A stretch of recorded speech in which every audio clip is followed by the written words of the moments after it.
Good morning students, how are you? Fine बेटा। Okay. आपको ध्यान होगा बेटा, हमने पिछले लेक्चर में फंडामेंटल राइट्स के रिगार्डिंग पढ़ा था कि फंडामेंटल राइट्स क्या होते हैं, ये कितने होते हैं।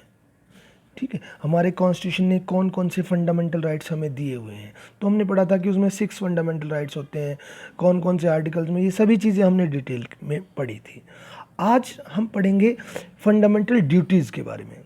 देखिए, जो राइट्स होते हैं उनके साथ साथ हमारी कुछ ड्यूटीज़ होती हैं जो कि हमें फुलफ़िल करनी पड़ती हैं, हमें कंप्लीट करनी पड़ती हैं। ऐसा नहीं है कि गवर्नमेंट ने सिर्फ हमें फंडामेंटल राइट्स दिए हैं, कोई फंडामेंट हमारी कोई ड्यूटी नहीं है। हमारे कुछ ड्यूटीज़ हैं जिन्हें हमें पूरा करना पड़ता है। तो आज हम जो अपना टॉपिक, जो हमारा टॉपिक है आज का, हमारा टॉपिक है फंडामेंटल ड्यूटीज़। तो आज हम फंडामेंटल ड्यूटीज़ के बारे में पढ़ेंगे कि कॉन्स्टिट्यूशन ने कौन कौन सी ड्यूटीज़ हमें प्रोवाइड की हैं, कौन कौन सी ड्यूटीज़ दी हैं जिन्हें कि हमें पूरा करना होता है। ओके स्टूडेंट्स, तो let's start the topic fundamental duties. Students देखो, जब हमारा कॉन्स्टिट्यूशन बना था उस समय हमारे कॉन्स्टिट्यूशन में कोई भी फंडामेंटल ड्यूटीज़ को ऐड नहीं किया गया था। फंडामेंटल ड्यूटीज़ जो हैं वो बाद में ऐड की गई थी। वो 1976 में, 1976 में इनको ऐड किया गया था बाय द 42nd अमेंडमेंट, कि कॉन्स्टिट्यूशन में 42nd अमेंडमेंट हुआ था और तब हमारे इसमें फंडामेंटल ड्यूटीज़ को ऐड किया गया था। और ये किसके रिकमेंडेशन पे किया गया था कि उस समय डॉक्टर स्वर्ण सिंह कमेटी एक बनाई गई थी, उसके हेड थे डॉक्टर स्वर्ण सिंह। तो उन्होंने हमें ये रिकमेंड किया था कि ये ड्यूटीज़ हैं गवर्नमेंट को और इन ड्यूटीज़ को उसमें कॉन्स्टिट्यूशन में ऐड किया जाए। ठीक है, अच्छा। और जो ये ड्यूटीज़ हैं, ये हमारा जो कॉन्स्टिट्यूशन का 4th पार्ट है, पार्ट 4 में इनको एडिट किया गया है। They are not legally enforceable, कि लीगली इनको एनफोर्सेबल नहीं किया जा सकता, यानी कि कानूनी रूप से इनको लागू नहीं किया जा सकता। मीन्स जनरली कि जैसे कि फंडामेंटल राइट्स हैं, हम उनके लिए अगर कोई उनको पूरा नहीं कर रहा है या किसी को नहीं मिल रहे हैं तो वो कॉन्स्टिट्यूशन गवर्नमेंट के थ्रू उनको ले सकते हैं, कोर्ट के थ्रू। लेकिन इनका ऐसा नहीं है कि आपको ड्यूटीज़ दी गई हैं, अगर आपको इनको फुलफ़िल नहीं करते हैं तो कहने का मतलब कि ज़बरदस्ती आपसे नहीं कराया जा सकता। लेकिन एज ए सिटीज़न हमारी ये ड्यूटी होती है कि हमें उन्हें पूरा करना चाहिए। और जब 1976 में, जैसे मैंने अभी आपको बताया था कि 42nd अमेंडमेंट के द्वारा इनको ऐड किया गया था फंडामेंटल ड्यूटीज़ को, तो उस समय 10 ड्यूटीज़ को ऐड किया गया था। उस समय 10 ड्यूटीज़ थी। लेकिन बाय द 86th अमेंडमेंट, की 86th अमेंडमेंट हुआ 2002 में, और एक फंडामेंटल ड्यूटी को और ऐड किया गया।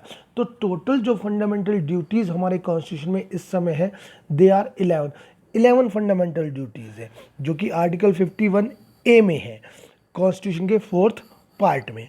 ठीक है, अब हम वन बाय उन ड्यूटीज़ के बारे में देखेंगे, कौन कौन सी वो 11 ड्यूटीज़ है जो कॉन्स्टिट्यूशन में लिखी गई हैं और जो हमें दी गई हैं कि ये हमारी ड्यूटीज़ है, ये हमारे कर्तव्य हैं जिन्हें हमें पूरा करना चाहिए।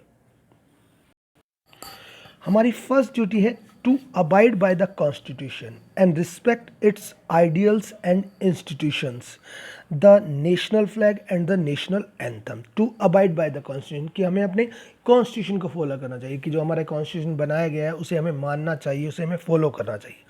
इसके अलावा हमारे जो इंस्टीट्यूशंस हैं, गवर्नमेंट के इंस्टीट्यूशंस हैं, आइडियल्स हैं, उन्हें हमें रिस्पेक्ट करना चाहिए। इसके अलावा जो हमारे नेशनल सिंबल्स हैं, जैसे कि नेशनल फ्लैग हो गया, नेशनल एंथम हो गया, इन्हें हमें सम्मान देना चाहिए। मींस इनका हमें वो नहीं करना चाहिए, इंसल्ट नहीं करनी चाहिए।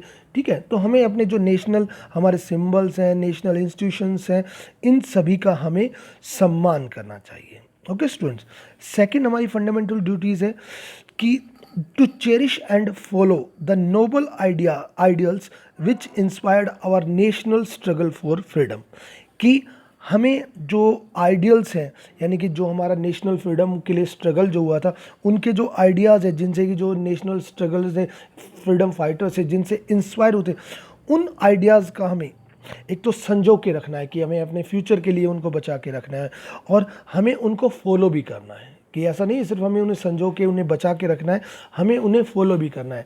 हम जिनसे कि हमारे जो फ्रीडम फाइटर्स थे जो इंस्पायर होते, ताकि हम भी उन आइडिया से इंस्पायर होके अपने देश का ज़्यादा से ज़्यादा डेवलपमेंट में रोल प्ले कर सके। ओके स्टूडेंट, इसके बाद थर्ड है to uphold and protect the sovereignty, unity and integrity of India, कि अपने देश की यूनिटी, एकता को, इंटीग्रिटी, अखंडता को, एंड सॉनिटी इंडिपेंडेंस को, कि हमें अपने देश की यूनिटी, इंटीग्रिटी और इंडिपेंडेंस को प्रोटेक्ट करना है, उसे बचाना है। ऐसा नहीं है कि हम दूसरे कंट्रीज़ के साथ मिलकर अपने देश की जो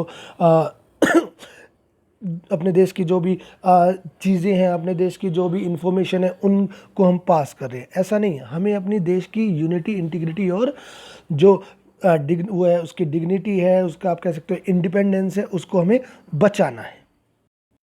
फोर्थ फंडामेंटल ड्यूटी है हमारी टू डिफेंड द कंट्री, कि देश की रक्षा करनी है, देश की सुरक्षा करनी है। And render national services when called upon two do so, और हमें देश की सेवा के लिए, देश की सर्विस के लिए हमेशा तैयार रहना है, कि जब भी देश को हमारी ज़रूरत हो तो हम देश की रक्षा के लिए, देश की सेवा के लिए तत्पर रहें, तैयार रहें।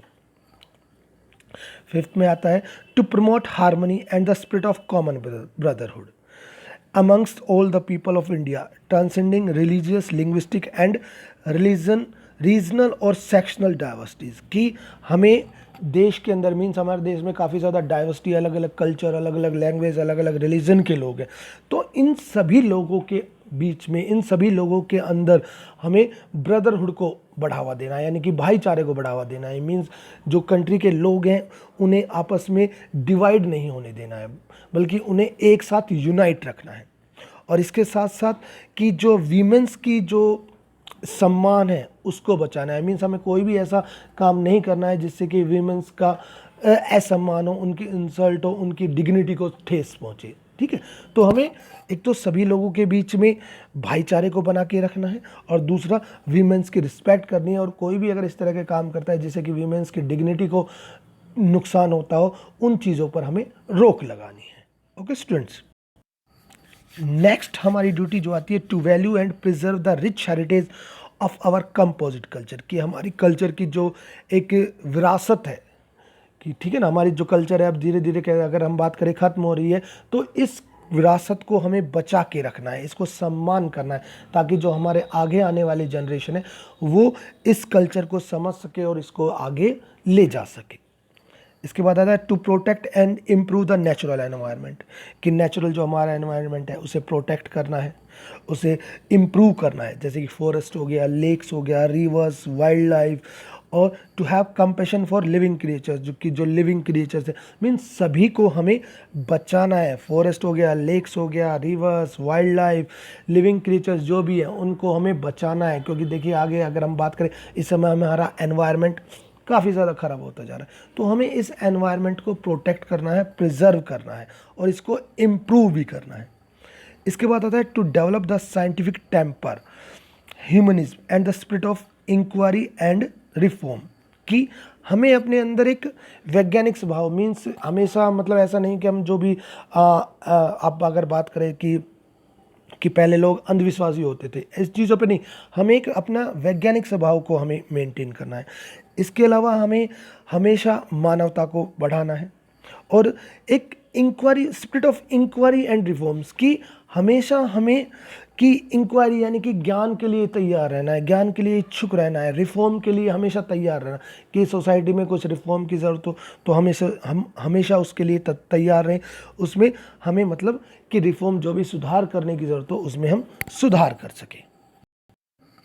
To safeguard public property and to abjure violence, कि पब्लिक प्रॉपर्टी को हमें बचाना है, कि काफ़ी लोग होते हैं जो इस तरह के मूवमेंट वगैरह में पब्लिक प्रॉपर्टी को नुकसान पहुंचाते हैं, उसको बचाना है, और वायलेंस जो है उसको रोकना है, कि जैसे वायलेंस हो रहा है लोग अलग अलग कम्युनिटीज़ के बीच में, तो उस वायलेंस को हमें होने से रोकना है। ये सभी हमारी ड्यूटीज़ हैं। इसके बाद नेक्स्ट ड्यूटी में है हमारा to strive towards excellence in all spheres of individual and collective activity, कि हमें एक्सलेंस की तरफ, एक्सलेंस के लिए मीन्स अच्छा से अच्छा करने का प्रयास करना है, सभी स्फेयर्स में, सभी क्षेत्रों में, हर फील्ड में हमें बेस्ट देना है, चाहे उसमें हम इंडिविजुअल एक्टिविटी के द्वारा देना पड़े या कलेक्टिव, मीन्स या तो अकेला अगर आप कर सकते हो बेस्ट तो आपको अकेले में करना है, और अगर आपको दूसरे लोगों की हेल्प की चाहिए तो दूसरे लोगों के साथ मिलकर आपको करना है, ताकि जो हमारा कंट्री है उसके जो एम्स है, जो उसके अचीवमेंट्स है, उनको हायर लेवल तक ले जाया जा सके। यानी कि एक अगर सिंपल सा उसमें कहें कि हमें अपने देश के डेवलपमेंट के लिए कलेक्टिवली या इंडिविजुअली जो भी एक्टिविटीज़ करनी है हमें वो करनी है, ये हमारी ड्यूटी है। तो ये 10 ड्यूटीज़ हो गई। और ये 11th ड्यूटी वो है जो कि 86th अमेंडमेंट के द्वारा 2002 में ऐड की गई थी। देखिए इसमें क्या है कि हु इज़ ए पेरेंट और गार्जियन टू प्रोवाइड अपॉर्चुनिटी, कि कोई पेरेंट है, कोई गार्जियन है, टू प्रोवाइड अपॉर्चुनिटी, कि उसे अपॉर्चुनिटी, की हर बच्चे को उसे एक अपॉर्चुनिटी देनी है कि वो एजुकेशन ले सके। कि यानी कि अगर इसको एक सिंपल सा कहें, राइट टू एजुकेशन जो है, कि हर बच्चे को एजुकेशन देना हमारी ड्यूटी है। As the case may be ward between the age of 6 and 14, कि 6 से 14 ईयर्स के जो बच्चे हैं उन सभी को हमें, ये हमारी ड्यूटी है कि हर बच्चे को एजुकेशन दी जा सके। ओके सर, तो ये 11 हमारी ड्यूटीज़ हैं जिन्हें हमें पूरा करना चाहिए। अगर हम अपनी ड्यूटीज़ को पूरा नहीं करेंगे तो हम अपने अधिकारों को सही तरीके से एंजॉय नहीं कर पाएंगे। तो ड्यूटीज़ और राइट्स दोनों साइड बाय साइड चलते हैं। तो राइट्स के लिए हमें अपनी ड्यूटीज़ को पूरा करना चाहिए, और हम ड्यूटीज़ को पूरा करेंगे तभी हम एज ए सिटीज़न, ये हमारा अधिकार भी है, ये हमारी ड्यूटी भी है, और तभी देश डेवलप कर सकता है। Okay students, thank you.